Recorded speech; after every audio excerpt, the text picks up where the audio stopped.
episode, but don't worry, we have a very special yet controversial guest filling in for him. You guys all know him. Ladies and gentlemen, Andrew Tate. How we doing today, Andrew? Let's just jump right into it, okay? My big announcement is that I, Andrew Tate, am now a feminist. Now, you're probably wondering, Andrew, that's a big 180. Why are you now a feminist? No, that's right. Yeah, no, 100%. I am. Wow. Right? I don't know if you're trolling or not. This is a troll. This isn't a troll. This is authentic, real Andrew Tate. I'm now a feminist. I'll tell you why. Please. Yeah. So, yeah. As you know, in the past, I've talked a lot of shit about therapy. Right. Therapy's soft. Going and talking to another person about your problems isn't going to solve it. Mm-hmm. It's pussy shit. Okay? Mm-hmm. Here's the thing. I've never been to therapy. And everyone's been telling me, chatting to me, saying, Andrew, you're psychotic. Andrew, you're insecure. Andrew, you have all these mental health problems and you're projecting and that's why you do all these things. And you need to go into therapy. Finally, I said, I'm going to go and I'm going to do therapy myself because I've never been to therapy. Okay? I went to therapy and I started working with my therapist, who is a strong, independent black woman named Braquinda. And Braquinda, to my surprise, helped me work through all of my trauma. Or, well, actually, that's not true. I'm always a work in progress. I've been working through a lot of childhood trauma and a lot of my, misguided views and perceptions of life. Right. And I feel like now, having gone to therapy and still being in therapy, I'm now realizing that no, therapy isn't soft. Talking about your problems isn't soft. Being vulnerable is actually the most manly thing that you can do. And if you're going to talk shit to someone else who's trying to go to therapy and better themselves, taking a risk, opening up, with the intention of being a better person for themselves and others, you're a f***ing p***. Because therapy has been helping me tons, lots. And I'm now, after going, a feminist. Wow. Okay. Holy shit. Okay, we have a lot to unpack here. You're a feminist, you're going to therapy, because from what I understand, you're totally against therapy. So you're on board now, correct? And you said you've... That's what I just said. Right. No, 100%. I don't want to offend you. One thing they teach me in therapy is that I should be a better listener. You could be a better listener. I just said that, did I not? Right. I mean, I'm the interviewer, continue. so I'm just trying to recap what you just said. I'm trying to unpack. Okay. Respect your audience. Oh, right. Okay. For Christ's sake. Okay. I'm sorry. I won't repeat what you say then. Or do. Don't let me boss you around. No. Okay. Don't let me boss you around. Have some self-compassion for yourself and stand up for yourself. That's another thing I'm learning in therapy, is learning how to stand up for yourself. Okay. But in a loving, kind way. Continue. Well, you just got into my next question. You said you went to therapy. Sorry to repeat you again. What are some of the things that you really took from it that did change your mental state that you have mentioned? I'm glad you asked. Right. Here's the number one thing that I learned from going to therapy. Okay. I used to say, there was an analogy I used about if I was on a plane and that plane was crashing, who would I want to pilot the plane? A man or a woman? I always said I would want the man to pilot the plane because you know why? A woman is going to be probably on her period, acting emotionally, and I'm just the one who comes out and says it, but everybody feels that way, okay? But you want a man to pilot that plane that's going down, correct? Yes. Now, what I realized in therapy was that women are physically not as strong as men, okay? And they take so much from men like me, saying things like that to them, being misogynistic. And that must inflict a lot of pain onto women. And I started thinking about it, and I was like, you know what? Who's more powerful here? Who's stronger here? A man who is built physically stronger and can easily make fun of someone and overpower someone, or a woman who is not physically stronger than a man and takes all of this misogynistic heat from men like me and men all around the world forced into submission, marginalized, paid less by men, and they're still holding down the fort. Women still show up as compassionate people, just taking all this heat from misogynist, red pill people like me. So you And I realized, I'm not done yet, I realized that women are stronger than men. So I was like, what's more alpha, actually? Not me making fun of women, but women are actually the alpha. Right. Because they take so much more heat. And so what I realized was, because of how much that women take from misogynistic men like me, they're actually stronger. Women are actually the alpha. And that's why I've decided that I actually would want a woman to fly that plane.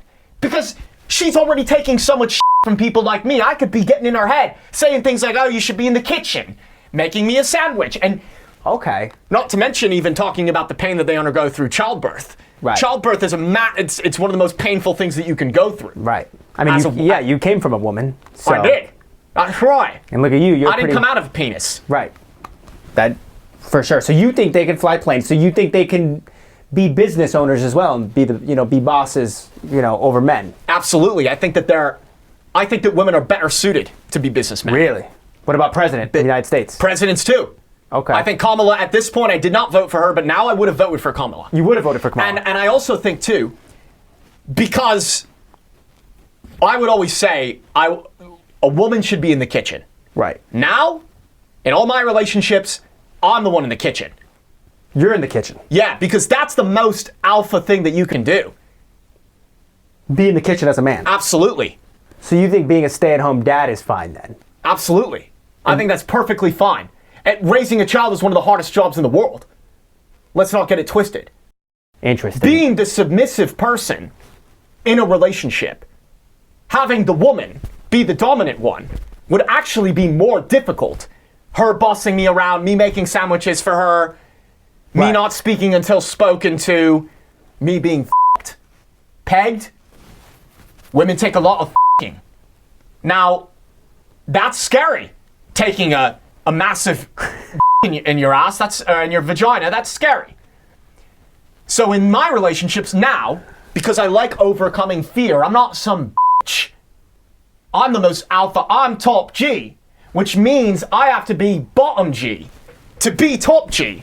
So my relationships, I'm the bottom now. I take poundings in my ass from my wife, I'm making sandwiches, and she tells me what to do. Because that's a harder position to be in. Wow. It builds more mental strength. It's easy to be the dominant one in a relationship. You think you're tough because you're dominant and you can boss people around and you bang the girl? No. Show me what's more dominant than being f***ed in your ass repetitively and then being kicked into the kitchen and being forced to make the person a sandwich that just f***ed you. This is just so not like you. I am blown away, and I think the audience is going to be blown away here. You talked about your girlfriend or wife, I think. So what about monogamy? You're not really big. I'm all for monogamy. You're for monogamy now. Absolutely. You give yourself. I used to say the man owns the woman. Now I want to be owned by the woman. Really? Absolutely. I'm loyal to one woman, and she can go and have sex with whoever she wants. And you know why? Because I'm so secure with myself that I don't care. And even if it does hurt my feelings and I cry at night, thinking about how my wife cucks me, how she cucks me, and she does. And sometimes she'll say, Andrew, I want you to watch. And even though it breaks my heart, who's more powerful in that situation? The woman who's forcing you to watch her take it from a giant black man named Darnell, or the husband watching against his will and still deciding to stay with that woman and internalizing the pain from that. Because as a man and as an alpha, you need to take pain. You need to be able to take pain. You see, it's like Rocky. What did Rocky say? What did he say? He said, it's not about the punches that you give. Yeah. Or how hard, it's not about how hard you can hit. Yeah. It's about how hard you can get hit and keep still keep moving forward. Right. who gets hit harder than a man who's being cocked? I saw Rocky and I knew he was talking about cocks.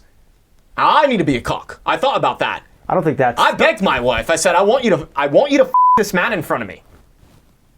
And so that's what she did, and that's what we do every night. So you're here to announce that you, Andrew Tate, the alpha male, is now a cuck. Yeah. This is just... Men, as you call yourselves, who are the dominant ones in your relationships, grow up. Grow a pair. And see how strong you are when you get put in a situation where you're cucked by your wife. Try and endure that pain, because I endure that pain every day, and I turn it into a strength. I don't know if I'm going to try that, Andrew, but it does sound like... Not everyone's cut out to be the top bottom G. Yeah. Because that's what I am. I'm the top G by being the bottom G. It's easy to be top G. And did you learn this in therapy as well? It's been something I've been discussing with my therapist. Oh, okay. It's easy to be top G. It's hard to be bottom G. Right. It's easy to have tons of money, have a Bugatti, 10 Bugattis. So you think a homosexual is more manly than a straight man? Oh, absolutely. I think a trans is more the ultimate peak of a man. Trans? Absolutely. Why is that? There's nothing more manly than a trans. Why? Because, think about it. If you really just think about this stuff for a second, see, society wants you to think like you're in a matrix. They program you to think like, oh, a man is a man who has balls and he gets people pregnant and he's the dominant man in the relationship. Right. That's what society wants you to think. But if you really analyze it and you get your mind out of the matrix, which is what I teach in my e-courses now, you could see that a trans man is actually the peak of man. Because, and I'll tell you why. A man who loves a woman so much that he's willing to become a woman himself. What's more manly than that? And that's why I've decided to become a trans. You're a trans? I'm in the process of removing my genitalia. Really? Because, and this is something I talk about a lot in my course, self-sovereignty, okay?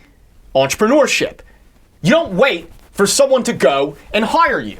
In today's environment, as a man, you need to start your own business, take control of your destiny. You don't outsource, okay? I realized, why am I outsourcing with women? Why am I going out of my way to get I'm done outsourcing this to other people. I like it. So, I'm just going to put it on my body and become a woman. Now guess what, Justice? I don't have to go and get women anymore. I don't even need to go and get them. So are you having intercourse with yourself? I just bang myself every night. Wow. Mm-hmm. Once again. What's more straight than that? And that's why I say, okay, trans is ultimate peak. You want one step down, homosexual. Homosexuals, right. Yes, because, well, first of all, just to be banged. Yeah, that's what I was going to say. To take that pain, to take that penetration. Mm-hmm. Explain to me what's harder than that. It's easy to have intercourse with a girl as a man. Easy.